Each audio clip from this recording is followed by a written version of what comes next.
Hi everyone, Miss Barnett here. I hope all of you are still doing okay and staying home and staying safe. And I may look a little different to you today because I'm not wearing any glasses. That's right, I'm wearing contacts today and I will be reading you a story, so hopefully I can read it nicely.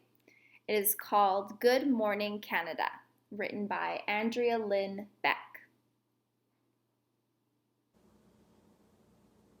Good Morning Canada, written by Andrea Lynn Beck.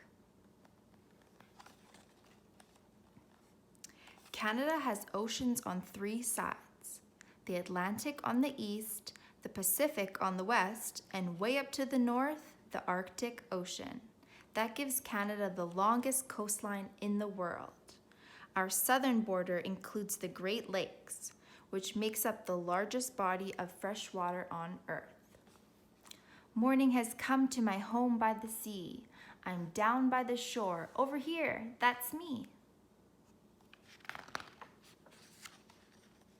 Starting in Newfoundland and Labrador and following the sunrise west, Canadian children wake up province by province and territory by territory to start their day.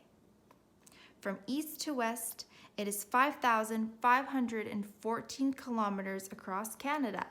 That's a long way. So while children in the east are heading to school, those in the west are still asleep. Where are you out there? Are you getting up too? Then good morning to me and good morning to you. Good morning to things we love and we do. Good morning, Canada. Good morning, beaver. The beaver is one of Canada's national symbols. The beaver's front teeth never stop growing. They use them to fell trees for dams and lodges. Beaver families live in their cozy lodges year-round. The underwater entrance helps them keep safe from predators. When in danger, beavers warn others by slapping their flat tails on the water as they dive to safety. Good morning, moose. Moose are found right across Canada. Their long legs and big hooves help them travel through deep snow, dense forests, and swampy bogs. Moose are great swimmers and will even dive down to find the delicious plants that grow on the bottom of lakes. Male moose grow antlers every spring and shed them each winter. And good morning to our Canada goose. Canada geese fly in a V as they migrate north for the summer and south for the winter. Sometimes they settle in one place all year round. Canada geese eat grass and grains, berries, and small fish. They can live up to 25 years and like to return to their home nest each year. Good morning, kayak. The first kayaks were hunting boats made by the Inuit out of bone or wood or animal skins, usually seal. Today, many kayaks are made from brightly colored recycled plastic. Kayaks are propelled with double-bladed paddles and are a fun and sporty way to paddle in rapids, lakes, and oceans. Good morning, canoe.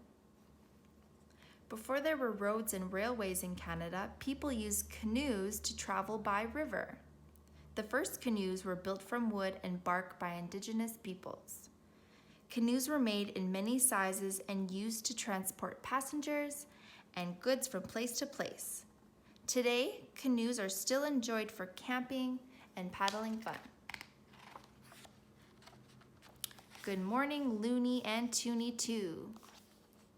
The loonie, Canada's $1 coin, replaced the paper dollar bill in 1987. Its fun nickname came from the loon engraved on one of its sides. The toonie came along in 1996. The brass and nickel $2 coin has a polar bear on one side. Both coins have a portrait of Queen Elizabeth engraved on the other side. Good morning, hockey. Hockey is Canada's national winter sport. People have been playing hockey here for more than 150 years. Canadians of all ages play hockey for fun with their friends or in a community leagues and love to cheer on their favorite professional hockey team. Canadian professional hockey players are so good they play on teams all over the world. Good morning, snow. Snow is simply frozen water. Snowflakes are ice crystals formed in clouds. The farther they fall, the larger they become. No two snowflakes are the same. Some parts of Canada are covered in snow for 6 months of the year. Canadians enjoy many snow sports such as skiing, snowshoeing, tobogganing, and snowboarding. Royal Canadian Mounted Police are often called Mounties. In Canada's early days, they rode horses. Now they drive cars and are one of the many police forces that keep Canadians safe. You can still see them standing guard in their bright red uniforms at important government occasions or mounted on horses to perform in the famous RCMP musical ride.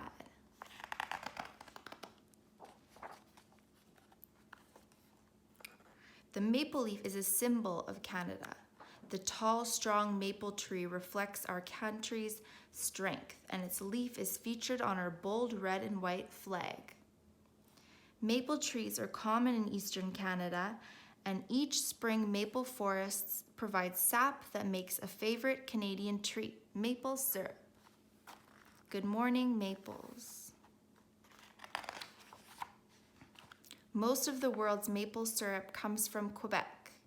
Each spring, small holes are drilled or tapped into maple trees so sap can be collected and boiled down to make syrup.